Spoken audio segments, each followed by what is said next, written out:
પૂર્વ કેન્દ્રીય સચિવ આર.ડી. પ્રધાને પૂર્વ વડાપ્રધાન રાજીવ ગાંધીની હત્યા સાથે જોડાયેલા કેટલીક વાતોનો પોતાના પુસ્તકમાં ઉલ્લેખ કર્યો હોવાનું સામે આવ્યું છે. આર.ડી. પ્રધાને તેમના પુસ્તક my years with Rajiv and સોનિયામાં દાવો કર્યો છે કે રાજીવ ગાંધીના ઘર 10 જનપદમાં એલટીટીઈનો કોઈ જાસૂસ રહેતો હોવાનો ચોંકાવનારો ખુલાસો કર્યો છે, જેણે રાજીવની સાથે જોડાયેલી કેટલીક વાતો તેમની હત્યા પહેલા એલટીટીઈને પહોંચાડી હતી.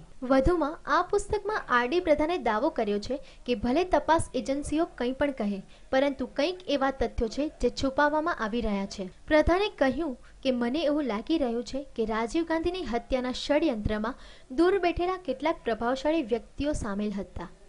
સાથે પ્રધાને પોતાના પુસ્તકમાં ઉલ્લેખ કર્યો છે કે રાજીવ ગાંધીની હત્યા દરમિયાન સોનિયા ગાંધી ચૂંટણી પ્રચાર માટે અમેઠી હતા. સોનિયા ગાંધીને પણ રાજીવ ગાંધીની હત્યા પાછળ કોઈ શંકાસ્પદ શખ્સ હોવાનું લાગી રહ્યું હતું. નોંધનીય છે કે રાજીવ ગાંધીની હત્યાની તપાસ કરનારા અધિકારીઓએ હત્યાનું કારણ સુરક્ષાની કમી હોવાનું જણાવ્યું હતું. પ્રધાને પુસ્તકમાં લખ્યું છે કે ફક્ત તમિલનાડુ સરકારને જ એલટીટીઈના ષડયંત્રનો અંદાજ હતો, પરંતુ સુરક્ષા એજન્સીઓને તેમને રોકવામાં નિષ્ફળતા મળી હતી. ઉલ્લેખનીય છે કે પુસ્તકના લેખક આર.ડી. પ્રધાન આશરે 1.5 વર્ષ સુધી રાજીવ ગાંધી સરકારમાં કેન્દ્રીય ગૃહ સચિવ રહ્યા હતા, જે બાદ તેઓ 1998થી 2003 સુધી એઆઈસીસીમાં સોનિયા ગાંધીના કાર્યાલયમાં જવાબદારી સંભાળી હતી. Bureau report, news online, Ahmedabad.